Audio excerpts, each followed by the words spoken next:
প্রিয় শিক্ষার্থী বন্ধুরা, আসসালামু আলাইকুম। আশা করি তোমরা সবাই ভালো আছো। তো আজকে আমি তোমাদের অষ্টম শ্রেণীর দ্বিতীয় অধ্যায়ের যে মুনাফা অধ্যায়টা রয়েছে তারই আমরা 2.1 যে অনুশীলনটা রয়েছে সেখান থেকে অঙ্ক করাবো। তো চলো যাক, শুরু করা যাক। তো এর আগে আমি 1 নম্বরটা করে দিয়েছিলাম, আজকে আমি 2 নম্বরটা সমাধান করাবো। তো দেখতে পাচ্ছ, একজন দোকানদার কিছু ডাল 2375.00 টাকায় বিক্রয় করায় তার 5% ক্ষতি হলো। অর্থাৎ সে 2375 টাকায় বিক্রয় করায় তার 5% ক্ষতি হলো। এখন প্রশ্ন করা হয়েছে যে ওই ডাল কত টাকায় বিক্রয় করলে তার 6% লাভ হবে। তো চলো যাই, শুরু করা যাক। তো প্রথমে আমাদের তথ্যটা ছিল যে 5% ক্ষতিতে আমাদের একবার বলা হয়েছে এবং একবার বলেছে যে 5% এবং বলেছে যে 6% লাভে কী হবে সেটা জানতে চেয়েছে। তো প্রথমে আমরা 5% ক্ষতিতে সেটা আগে বের করব। তো দেখো, 5% ক্ষতিতে সমাধান 2 নম্বর।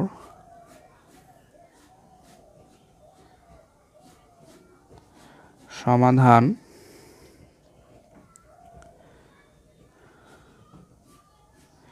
5% ক্ষতিতে 5%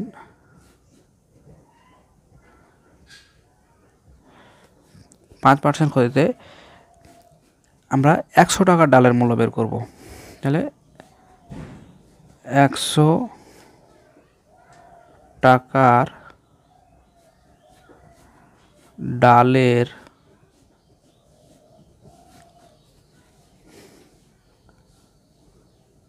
বিক্রয় মূল্য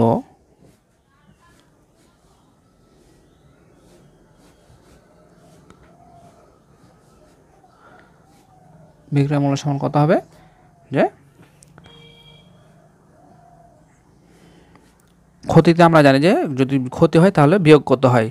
যে পার্সেন্ট বলবে 100 থেকে তত বিয়োগ করতে হবে। তাহলে এখানে 5% বলেছে, মানে 100 থেকে 5 আমরা বিয়োগ করব। 100 বিয়োগ 5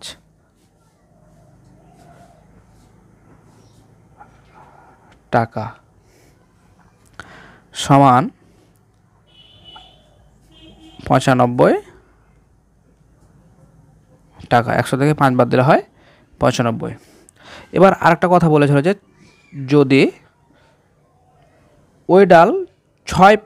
ওই ডাল কত টাকায় বিক্রয় করলে 6% লাভ হলো, তাহলে এবার আমরা 6 টাকায় 6%টা বের করব। তাহলে 6% লাভে এবার তাহলে আবার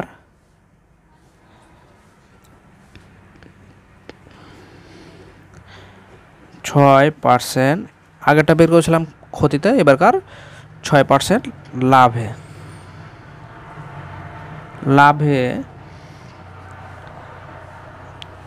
100 টাকার ডালের বিক্রয় মূল্য। 100 টাকার ডালের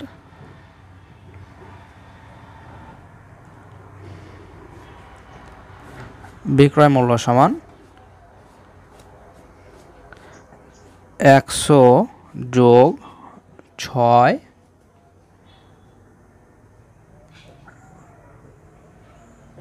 টাকা সমান 106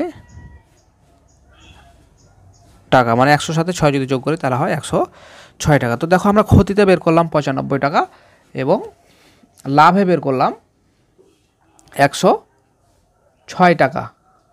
ঠিক আছে? তো এখন আমরা একটা কথা লিখতে পারি যে ক্ষতিতে বিক্রয় মূল্য যদি 95 টাকা হয় তাহলে লাভে বিক্রয় মূল্য 106 টাকা। তাহলে ক্ষতিতে বিক্রয় মূল্য 95 টাকা হলেও কথাটা লিখবো আমরা যে ক্ষতিতে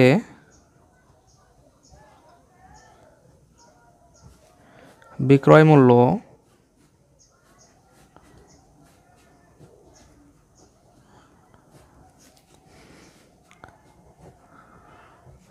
95 টাকা হলে লাভে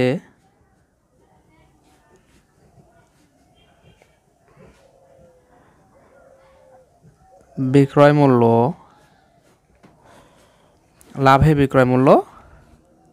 106 টাকা। এবার আমরা ক্ষতিতে বিক্রয় মূল্য 1 টাকার বের করব, ঠিক আছে। তাহলে ক্ষতিতে বিক্রয় মূল্য 1 টাকা হলে লাভে বিক্রয় মূল্য 106 আর নিচে এলো এই 95। আমরা জানি যে যদি 1 টাকার বের করি তাহলে এই 95টা নিচে চলে আসে। এবার আমাদের উদ্দীপকে বলেছিল 2375, ঠিক আছে। তো আমরা এখন সেটাই লিখব যে অতএব ক্ষতিতে বিক্রয় মূল্য 2375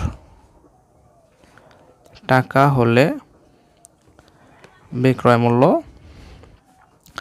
তাহলে 106 গুণিত এই যে এই 2375, এটা এখন গুণ আকারে বসবে, ঠিক আছে।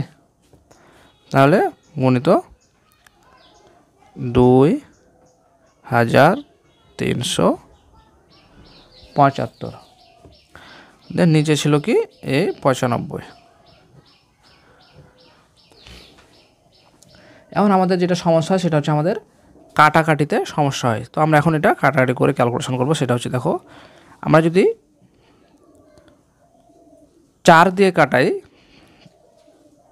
তাহলে 4 দুগুণা 8, এই 9-এর ভিতর বাকি থাকলো 1 আর 5 দিয়ে যদি কাটাই, 5 দিয়ে যদি কাটাই তাহলে 5 1-কে 5, এটা কাটা তাহলে 5 1-কে 5, 9-এর ভিতর বাকি থাকলো 4।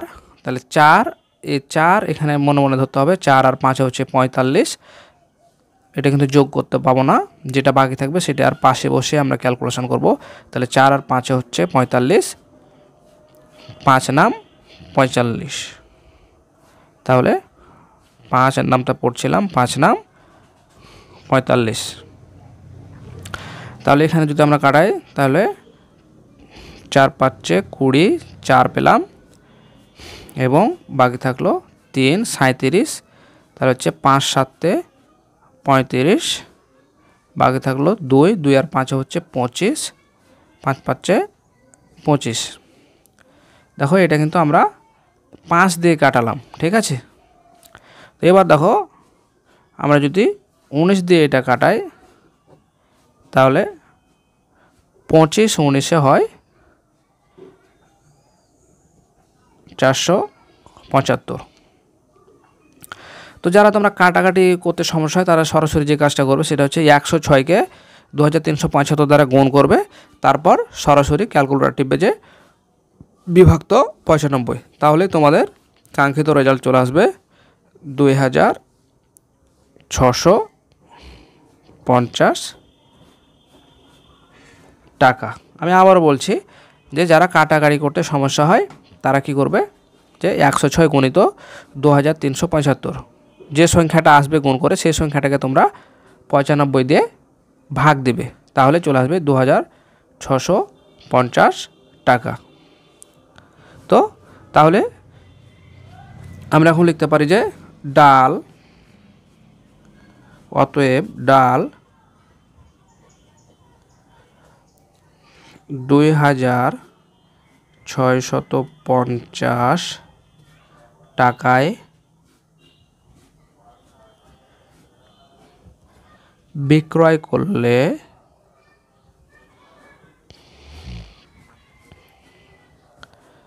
বিক্রয় করলে 6% লাভ হতো, 6% লাভ হতো। তো দেখো ডাল 2650 টাকা বিক্রয় করলে 6% লাভ হতো। আমরা যেটা পেলাম সেটাই হচ্ছে আমাদের কাঙ্ক্ষিত অ্যান্সার। তো এই ছিল আজকের মতো, দেখা হবে পরবর্তীতে তোমাদের নতুন অঙ্ক নিয়ে। সে পর্যন্ত সবাই ভালো থাকবে। আল্লাহ হাফেজ।